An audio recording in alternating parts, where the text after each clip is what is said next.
Hello Sagittarius, welcome to the Plaid Sheep Oracle. Full disclosure, I've had a lot of trouble with your reading.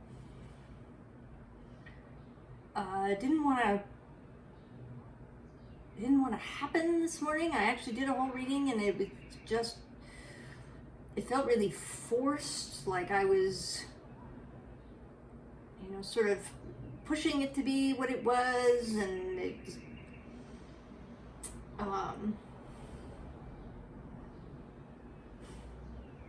there's something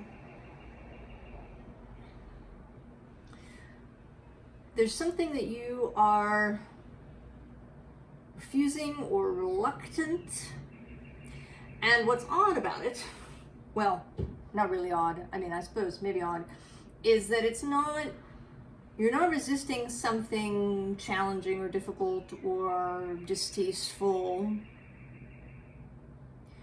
You're actually resisting something lovely. Because the first card out is delight. The frequency of delight supports our capacity to create and experience feelings of intense joy and happiness. The more delight we feel, the more delight we evoke in others. And this actually is sort of related in a way to the kind of flat reading, which included this idea of allowing others to light their candle from your flame, of being a flame that may rekindle someone else.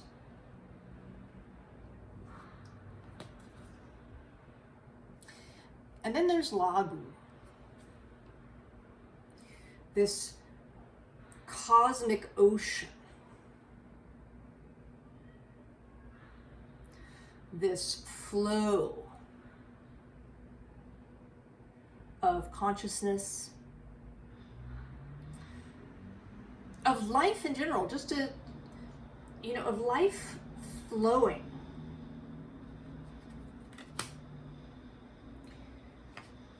But here you are, Sagittarius. This is the Temperance card in this deck, traditionally Sagittarius.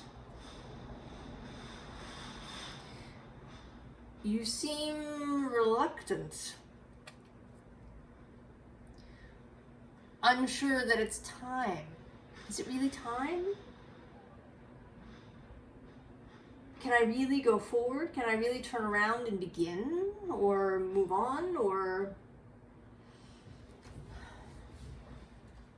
And underneath this is this page of air energy.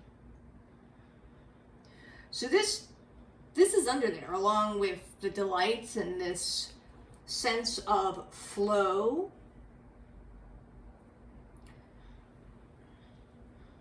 But you are not allowing it in. And instead we have this Sun card, which is kind of this is a modest sort of sun. A sun figure looking down rather than up. This is not a brilliant, blazing sun. Diffident is perhaps the word that we want, or cautious, or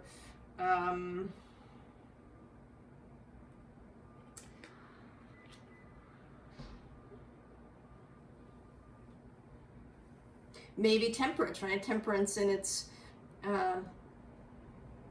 in the sense of reducing the potency of something, of moderating something. It's a moderate sun. And then there's this 9 of air. And this seems like you're in this holding pattern. You're holding there. And I have the sense that you feel that if you make a move, that that something will be lost, that you have to maintain concentration, maintain stillness, keep working on whatever you're working on. Maybe on yourself.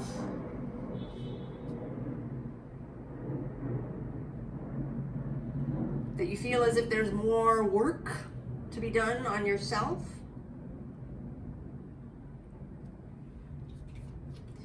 And then there's the Six of Fire, which is Six of Wands. It's meant to be a victorious sort of card. There's all these red balloons, but they are balloons. This isn't really a fast-moving energy. It may be sort of fantastical, but balloons move slowly. And they, you know, steering them is kind of a tricky proposition too.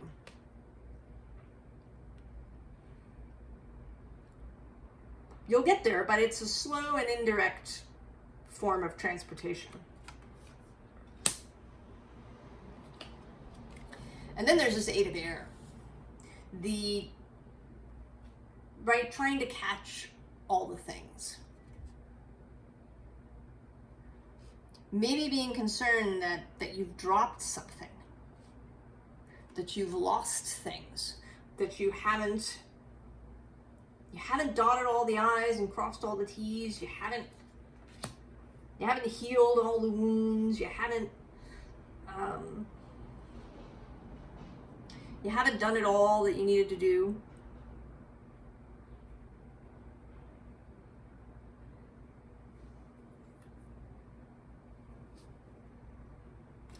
And then we have this Eight of Cups,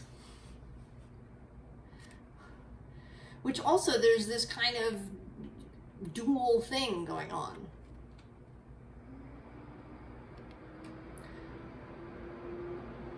That there's part of you that wants to move on, but then you're holding yourself there.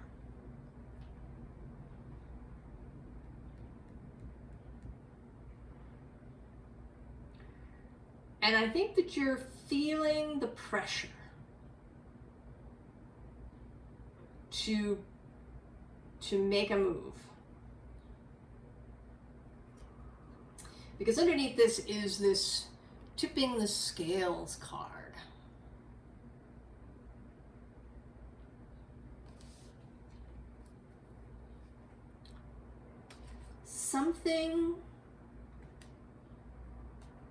Something has entered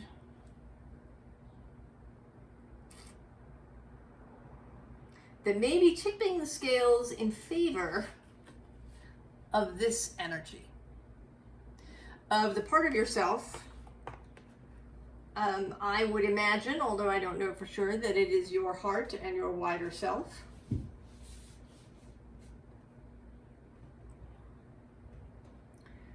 That do feel that you are ready, that enough has been done, enough change has occurred, that you don't have to be modest or moderate. You don't have to keep this pose.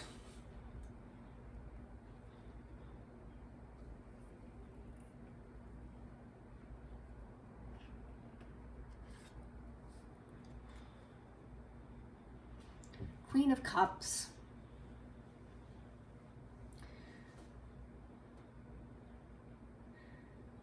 You are farther along than you think.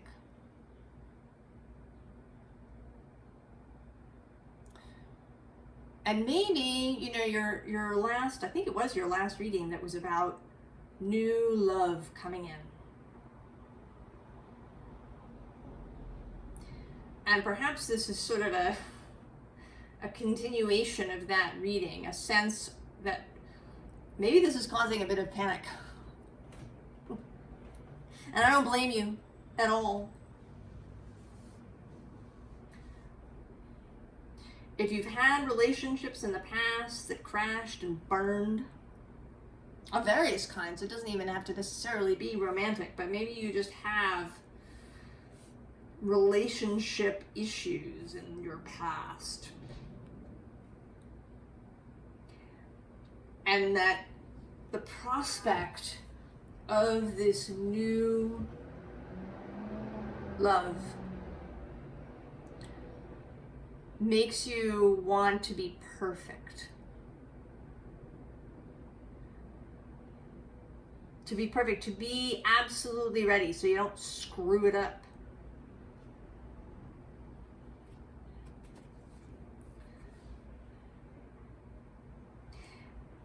And this reading is coming through to say that you are more ready than you give yourself credit for.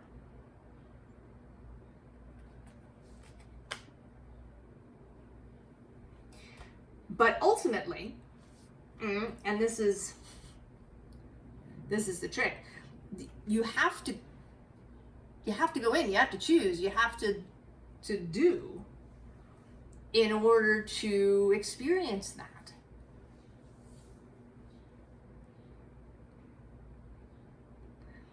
To give yourself the opportunity to show you how far you've come.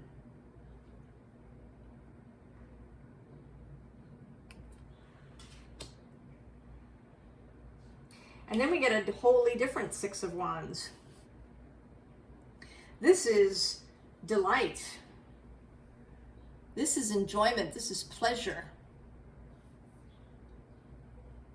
This is declaring victory.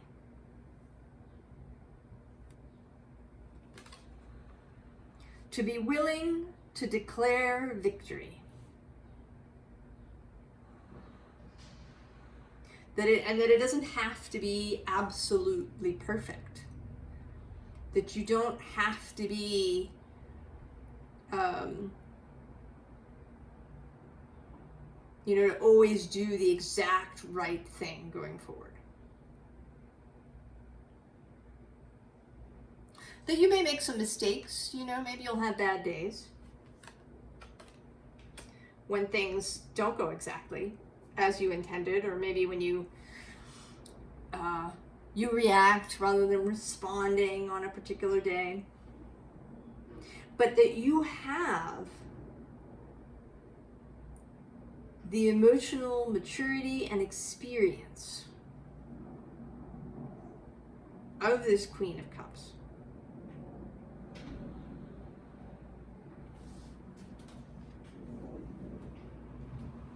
So that you can move forward in a relationship, that you can mend something if you make a mistake.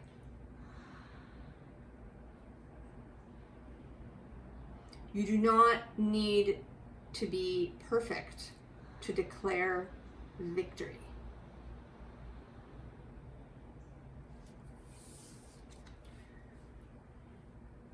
With this relic card, kind of two things. One, leaving behind this need to hedge your bets.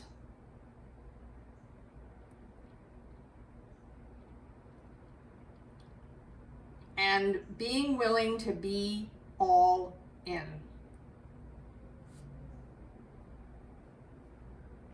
To be all in.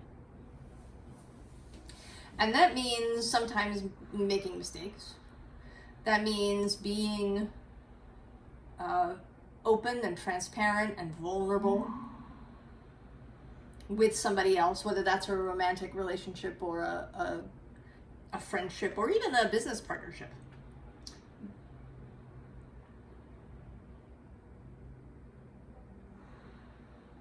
To be all in your close relationships, to make that commitment, to leave behind any withholding.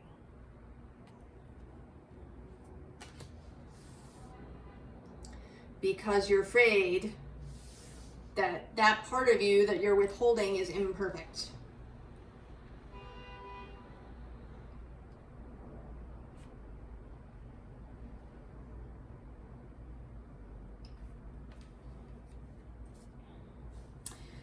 this gift that is trying to come in. This person and her swan have a gift for you. They want to give it to you. But in order to do that, right, in order to accept this gift, and underneath we have this mermaid's love. So in order to accept this gift, you have to be willing to leave the castle. Sleeping Beauty's dream.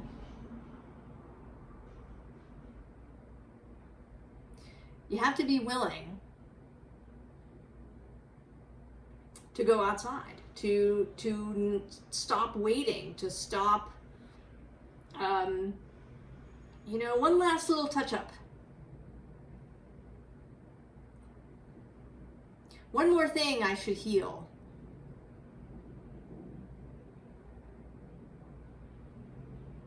You know, one more workshop, one more something before I'm ready. It's time to leave the castle, to take down the wall of thorns. You're waking yourself up.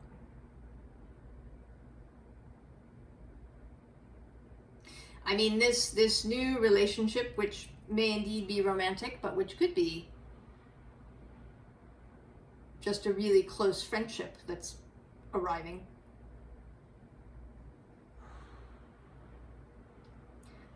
That's asking you to wake up.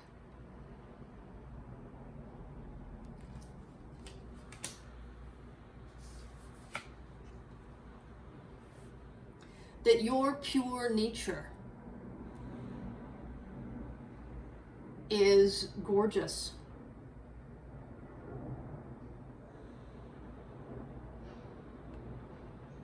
No one is looking for perfection. Do you want a partner that's perfect? I bet you don't. You want a partner that's human and interesting, and has good days and bad days, and is fun and maddening sometimes.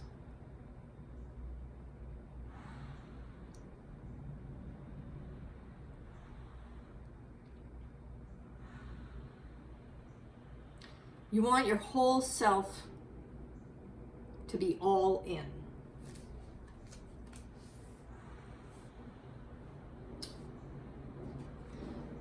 And then you can offer yourself. Right? You can offer to share yourself, your life with this other person, and to have them share themselves with you.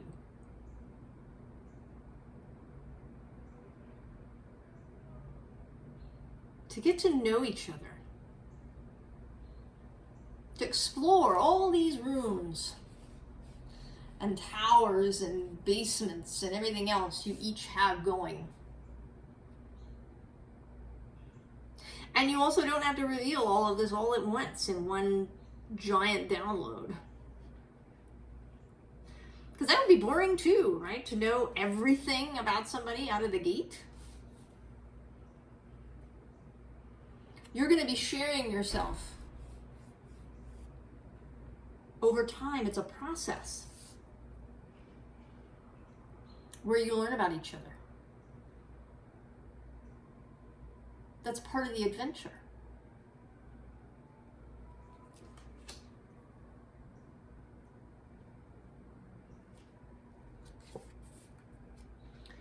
So we have ascendant entrance. And I have this sense tonight that you're standing over here at the entrance, but you've turned your back. Turned your back to this entrance.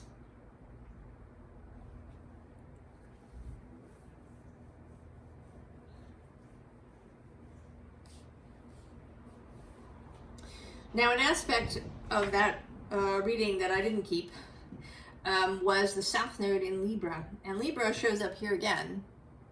But this time we have the North Node. And then Juno partnership.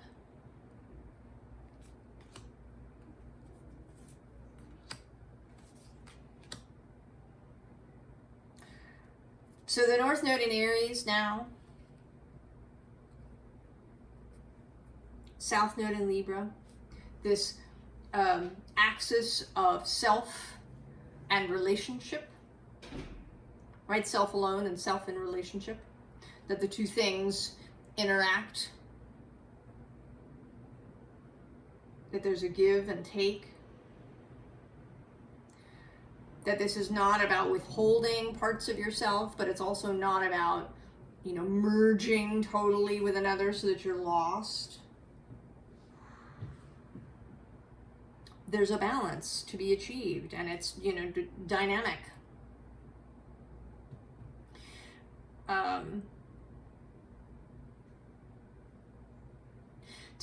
To take delight in this process, to not see it as some sort of gauntlet that you have to get through.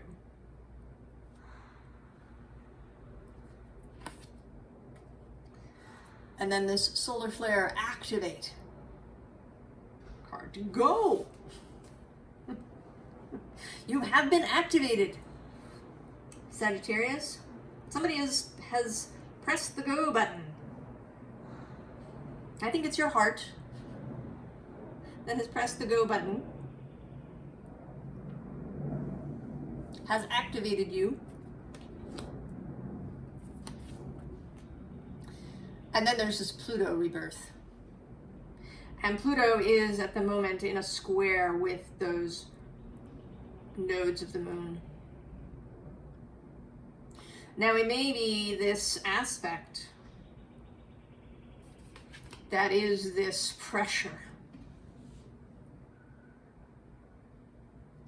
that may be exacerbating feelings that you're having now that this person has entered your life.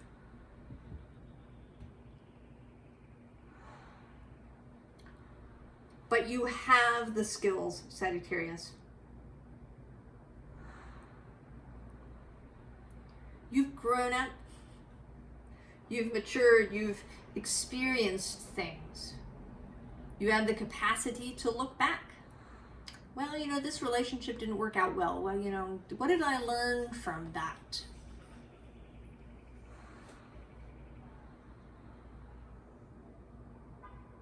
You know, what was my behavior like? And what did I miss? You know, did I tolerate things that I shouldn't have?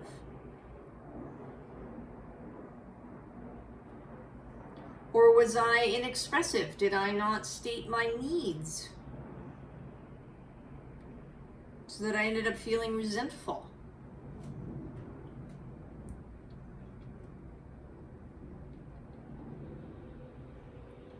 Did I feel judged for my needs, or did I judge the other person for theirs? Whatever, right? Whatever the difficulties of the past, they're all teaching moments. They're all information. They're all experience. And if you can look on them and look at them, kind of with delight at all of this learning that you got to do with these lovely volunteers who came into your life to help you learn these things, so that when this love appeared, or this deep friendship appeared, you would be ready. Not perfect, but ready. And I want to note something that I didn't notice at first, but as I've been looking at the cards, we have 7, 17, 27. Progress. Expansion, movement. And this Pluto rebirth transformation. Really learning about power. And power not as a dirty word.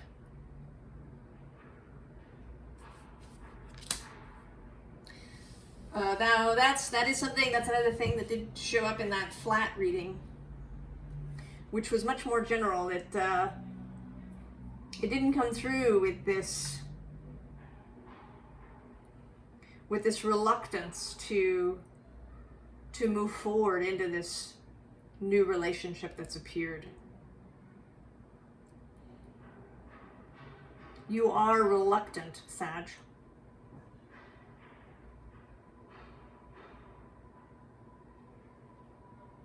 There is something, some feeling, some need that is holding you back.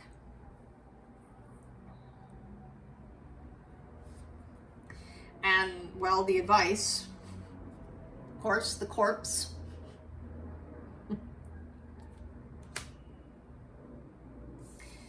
And then when this defensive feeling comes up, because that's really the deal. When we do things in relationship that end up causing problems, we do it because we're afraid.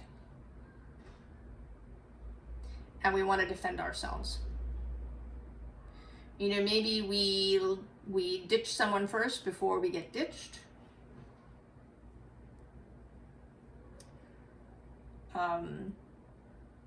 You know, maybe we start an argument because, you know, arguments feel safe in some way, whereas, you know, vulnerable intimacy feels terrifying.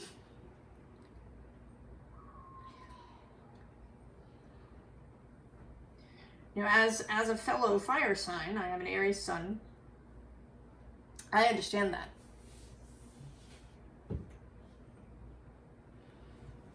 The possibility of a defensive posture.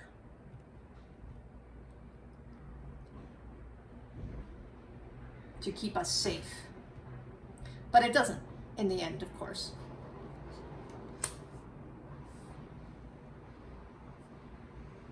And so what we have instead is death, Pluto, transformation, movement. You know, this death, right? He's on a pale horse.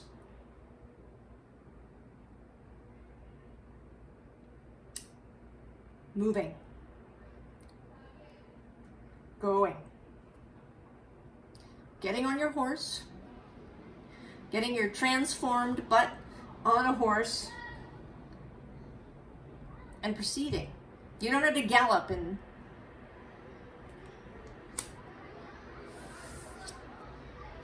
then the Empress. And she is an excellent example of power. That is generative, that is expansive, that is protective of others.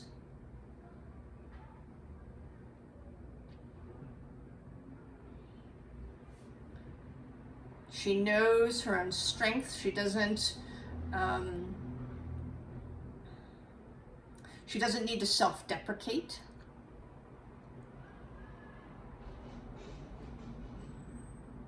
Or shrink herself in any way.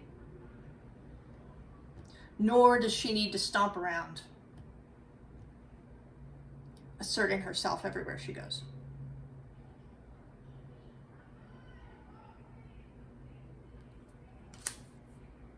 But you know this, Sagittarius. I feel like you do. I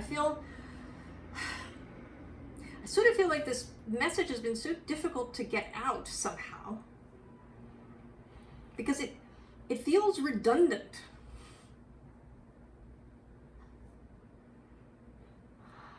Like I'm not telling you anything new. And then I'm not telling you anything you don't know. That this message exists solely to just say, go. Go now. You are ready.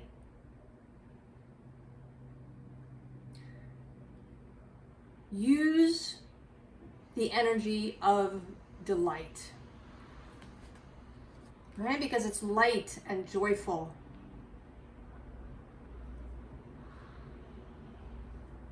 Delight, curiosity, that's another good one.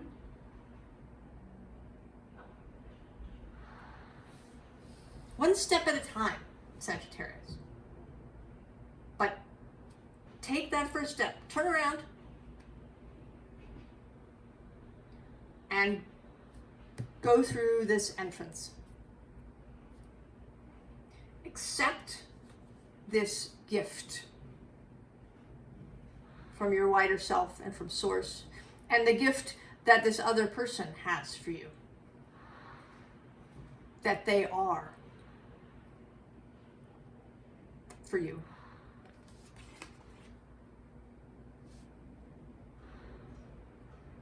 So, Sagittarius, that's it. Go forth.